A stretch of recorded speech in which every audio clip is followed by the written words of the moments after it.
Dieu bénit les morts. Toi, demande la gloire tous les jours. Moi, je vais demander mon brisement. J'aurai la gloire avant toi. Toi, demande tous les jours l'argent. Moi, je vais demander à Dieu l'amour. J'aurai l'argent avant toi. Toi, demande tous les jours le succès. Moi, je vais demander l'humilité. J'aurai le succès avant toi. Ton problème, c'est que tu utilises un chemin qui est long et tu penses que c'est un raccourci.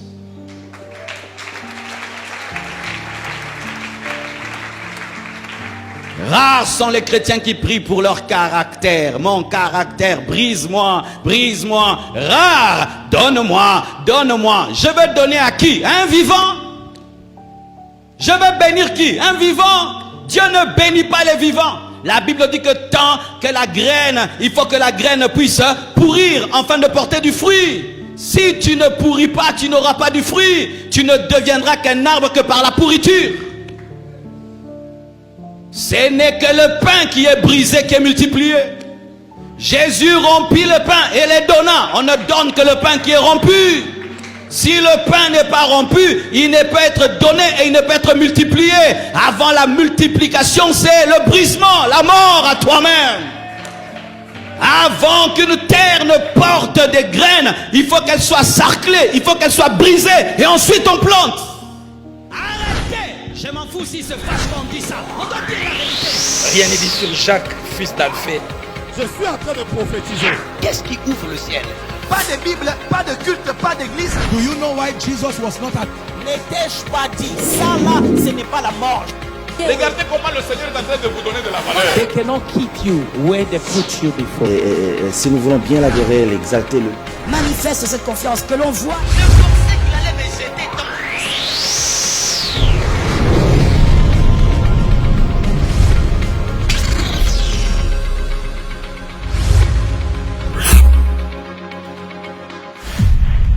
Likez la vidéo et abonnez-vous si ce n'est pas encore fait. Alors là, il y avait une lutte, mon frère, entre la volonté de Jésus-Christ et la volonté du Père. Oui, à Gethsémane, il y avait une lutte entre la volonté de Jésus et la volonté du Père. Parce que le Père, c'est le Père, le Fils, c'est le Fils, le Saint-Esprit, c'est le Saint-Esprit. Le Fils luttait et ne voulait pas être séparé du Père. Mais le Père voulait que le Fils soit séparé de lui afin que le monde soit connecté au Père.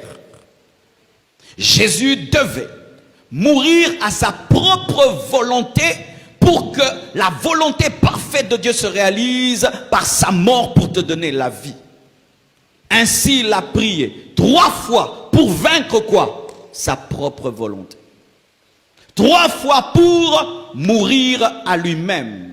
Jésus n'est pas mort d'abord à la croix. Il est d'abord mort à Gethsémane pour mourir à la croix. Car si Jésus n'était pas mort à Gethsémane, il ne serait pas mort à la croix. Il est mort à Gethsémane à sa propre volonté pour accepter de ne pas brûler la croix. Car il avait toute la force et toute la puissance de brûler la croix, de brûler les clous, de brûler les Romains et de disparaître. Mais il devait mourir à cela. Et il est mort quand? À Gethsémane. Ainsi, il a prié jusqu'à l'exaucement. Par rapport à quoi? À la victoire sur lui-même. La victoire sur lui-même. Il a dû prier 1 fois, 2 fois, 3 fois pour se vaincre lui-même. C'est-à-dire pour refuser d'utiliser la puissance afin de nous rendre puissants. Il a dû lutter.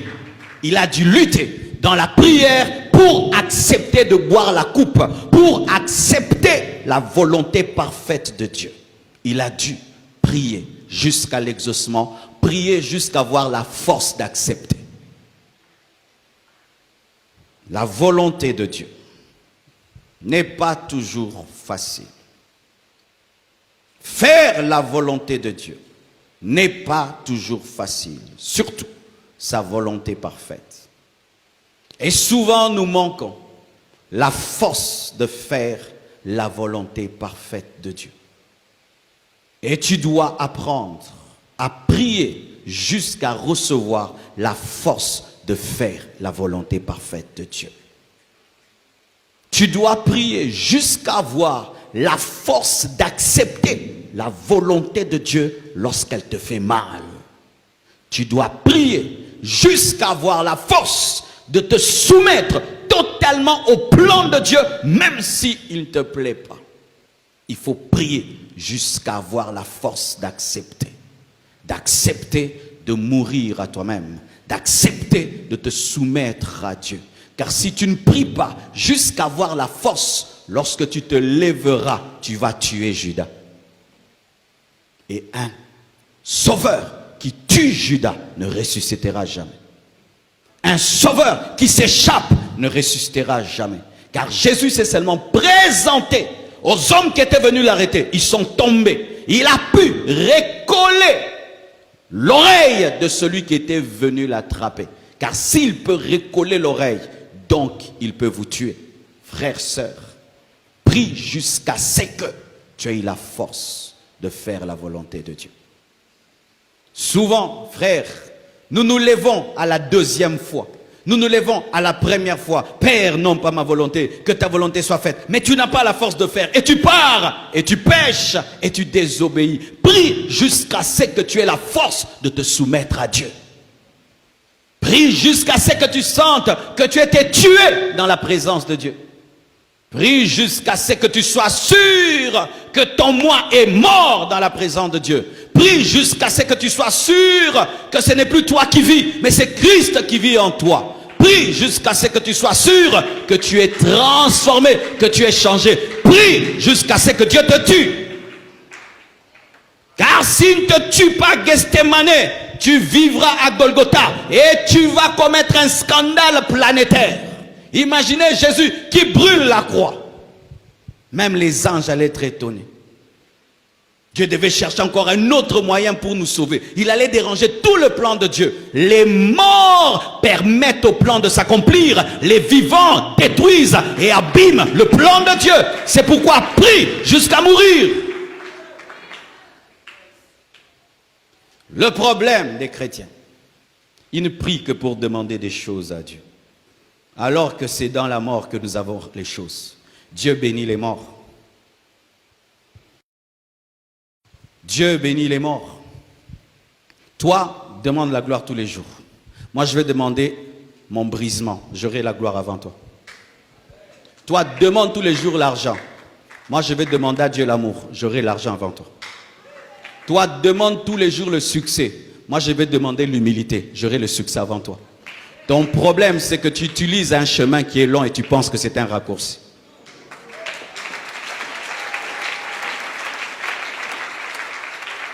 Rares sont les chrétiens qui prient pour leur caractère. Mon caractère, brise-moi, brise-moi. Rare, donne-moi, donne-moi. Je vais donner à qui? Un vivant? Je vais bénir qui? Un vivant? Dieu ne bénit pas les vivants. La Bible dit que tant que la graine, il faut que la graine puisse pourrir afin de porter du fruit. Si tu ne pourris pas, tu n'auras pas du fruit. Tu ne deviendras qu'un arbre que par la pourriture. Ce n'est que le pain qui est brisé, qui est multiplié. Jésus rompit le pain et les donna. On ne donne que le pain qui est rompu. Si le pain n'est pas rompu, il ne peut être donné et il ne peut être multiplié. Avant la multiplication, c'est le brisement, la mort à toi-même. Avant qu'une terre ne porte des graines, il faut qu'elle soit sarclée, il faut qu'elle soit brisée et ensuite on plante. Frères, sœurs, Dieu ne sème pas sur le ciment. Il sème sur une terre qui était sarclée, qui était brisée, qui était taillée. Demande ton brisement. Prie pour ton changement. Prie pour ta mort. Prie jusqu'à ce que Dieu te tue. Prie jusqu'à ce que Dieu te tue. Car Dieu ne marche qu'avec les morts. Si tu meurs, alors tu vivras. Et si tu vis, alors tu mourras. Tu veux vivre, meurs. Tu refuses de mourir, tu mourras. Priez jusqu'à l'exaucement. Et ainsi Jésus a prié. La première fois, la deuxième fois et la troisième fois. Et à la troisième fois, il a accepté de mourir. Il a accepté. Et il n'a plus prié. C'était fait dans sa tête. On va m'arrêter. on va me crucifier. Je ne vais pas résister. Je serai comme un agneau. Et il a fait. Mais regardez les disciples qui n'ont pas prié. Ils étaient vivants. Lorsque la mort est venue, ils ont dit qu'ils ne connaissaient pas Jésus. Celui qui a prié a accepté de mourir. Ceux qui n'ont pas prié ont refusé de mourir et ont fui leur destinée jusqu'à ce que le Saint-Esprit les récupère et les tue. Oui, dans la chambre haute, c'était un four pour tuer. La chambre haute, c'était un lieu aussi de mort. Pierre qui a fui la mort est mort dans la chambre haute. C'est pourquoi lorsqu'il est sorti, il n'avait plus peur de mourir parce qu'il était mort. Parce qu'un mort n'a pas peur de mourir. Et il s'est tenu devant 3000 personnes. Il a prêché parce qu'il était mort. La chambre haute, ce n'est pas seulement le lieu de la puissance, c'est aussi le lieu de la mort. Donne-moi l'amen, je vais te parler. Alléluia. Souvent nous pensons que dans la chambre haute, il n'y a que la puissance. Non, dans la chambre haute, il y a d'abord la mort, ensuite la puissance. Parce que le feu de la Pentecôte ne tombe que sur les morts. Priez jusqu'à ce que Dieu vous change. Priez jusqu'à ce que Dieu vous tue. Priez jusqu'à ce que Dieu vous brise. Priez jusqu'à ce que Dieu vous transforme. Priez jusqu'à ce que Dieu vous délivre de votre péché. De la même manière, vous savez, tardez dans sa présence pour demander des choses. Tardez dans sa présence pour qu'il vous délivre du mal et du péché. Frères et sœurs, imagine que tu as de l'argent. Tu es un chrétien. Tu es multimillionnaire. Mais tu as un péché. Seras-tu heureux? Seras-tu heureux? Imagine que tu as la femme que tu cherches. Mais tu es rongé par un péché. Seras-tu heureux? Imagine que tu vas dans ce pays dont tu rêves, mais tu as un péché dans ce pays. Est-ce que tu serais heureux? Seras-tu heureux d'avoir des enfants, mais tu es rongé par un péché? Est-ce que tu serais heureux? Alors voici. Le problème, c'est que nous nous précipitons sur les choses qui ne rendent pas heureux. Et nous négligeons ce qui rend heureux. Ce qui rend heureux un chrétien, c'est la sanctification. Ah oui, je vous dis la vérité. Je ne suis pas devenu heureux quand Dieu m'a béni, il m'a donné l'argent, ou il a élevé mon ministère. J'étais déjà heureux lorsque j'étais dans ma chambre là-bas à Lemba. J'étais déjà heureux. Alléluia. Alors si je perds le bonheur que j'avais dans ma chambre de Lemba et la gloire du ministère m'est donnée, je suis un malheureux. Alors ton problème c'est quoi? C'est que tu es malheureux par le péché, tu penses que tu serais heureux par l'argent. Alors que tu dois prier pour ce qui te rend malheureux, car ce qui te rend malheureux, le péché, continuera à te rendre malheureux dans le succès, dans la gloire et dans l'argent. C'est pourquoi tu dois traiter le plus grand problème avant de traiter les autres petits problèmes. Mais ton problème, c'est que tu t'occupes des problèmes secondaires et tu ne t'occupes pas du principal qui te ravit la joie dans la gloire, qui te ravit la joie dans la célébrité, dans l'onction, dans la puissance, dans les millions, qui te ravit l'argent même dans le succès. C'est pourquoi tu dois traiter ce qui traite les autres problèmes, la victoire sur le péché, car celui qui peut vaincre le péché peut vaincre les autres choses, parce que c'est là qu'il y a le plus grand problème. La plus grande maladie du monde, ce n'est pas la maladie mais c'est le péché. Je répète, la plus grande maladie du monde, ce n'est pas la maladie mais c'est le péché.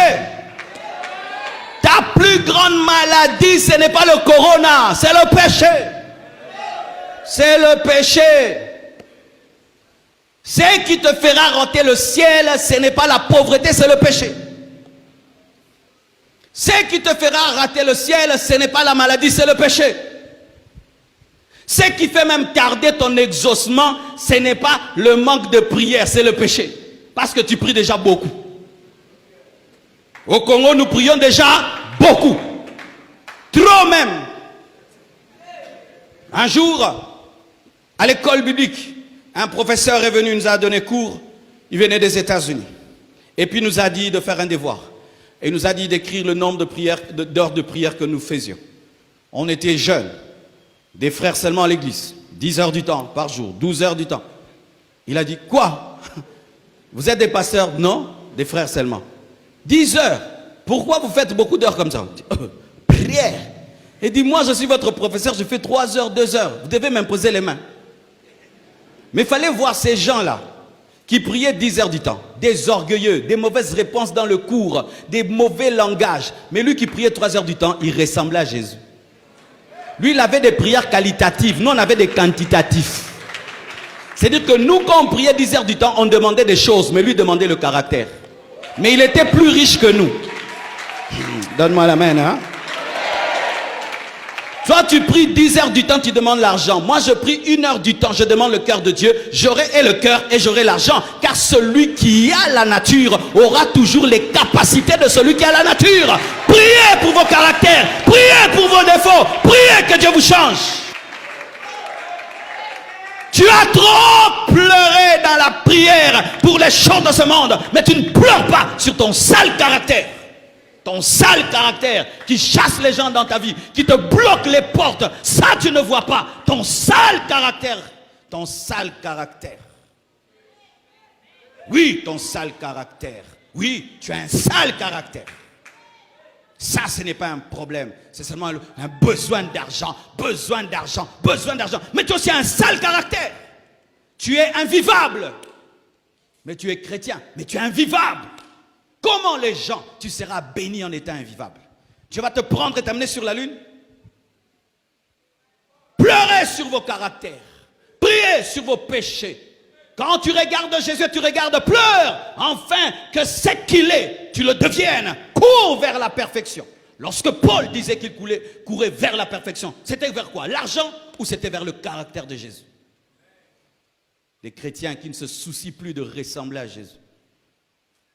Se soucie même plus de ressembler à Jésus. Il ne regarde pas son langage, son humilité par rapport à Jésus. Il s'en fout. Il doit être béni, il doit être béni. Mais quand on prend Jésus, on te prend. Est-ce que vous vous ressemblez? Cet écart entre Jésus et toi, ça ne te dérange même pas. C'est pourquoi ce qui est à Jésus tarde de venir dans ta vie. Regardez. Lisez, vous allez lire à la maison. Josué 7, versets 1 à 11. Je vais prendre que verset 6 et verset 10, oui. Josué 7, verset 6, la Bible dit. Josué déchira ses vêtements et se prosterna jusqu'au soir. Dites jusqu'au soir. Le visage contre terre devant l'arche de l'Éternel, lui et les anciens d'Israël, et ils se couvrirent la tête de poussière. Ils cherchaient l'onction. Ils cherchaient l'onction. Vous allez voir dans l'Ancien Testament, chaque fois que les gens se prosternaient et se couvraient de poussière, ils se repentaient du péché. Nous, on se prosterne pour chercher l'onction. J'espère que tu ne cherches pas que l'onction.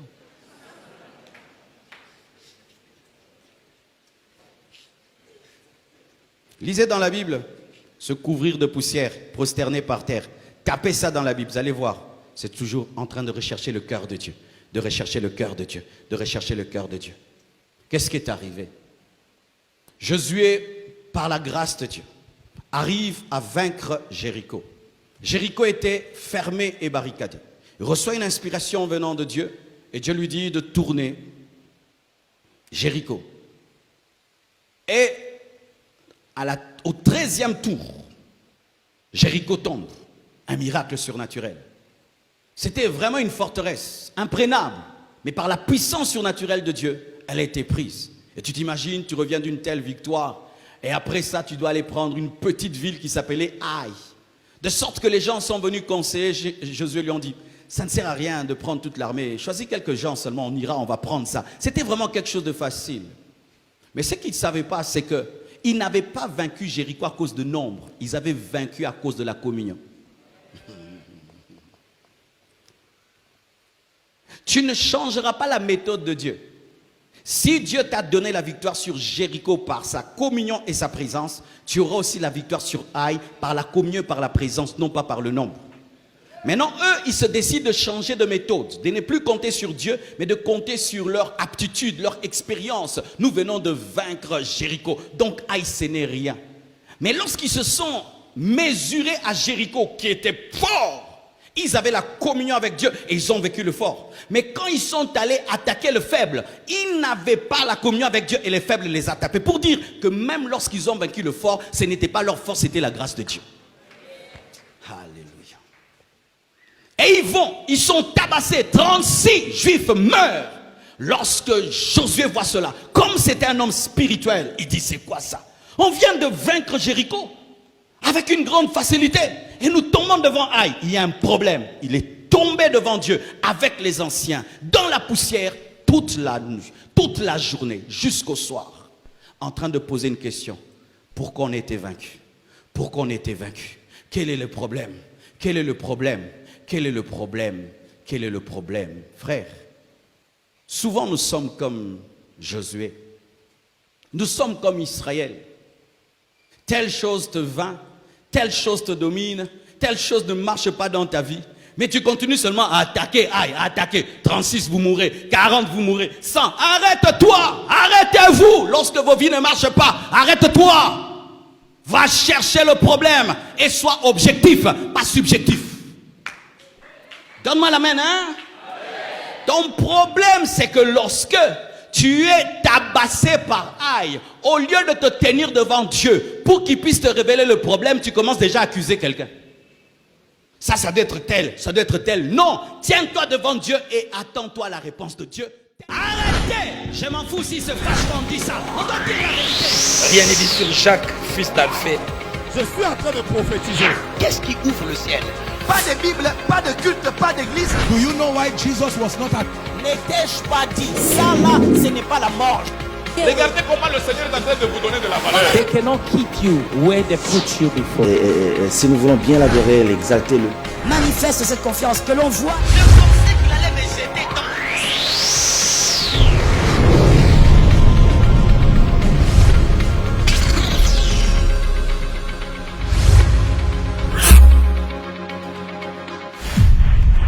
Likez la vidéo et abonnez-vous si ce n'est pas encore fait.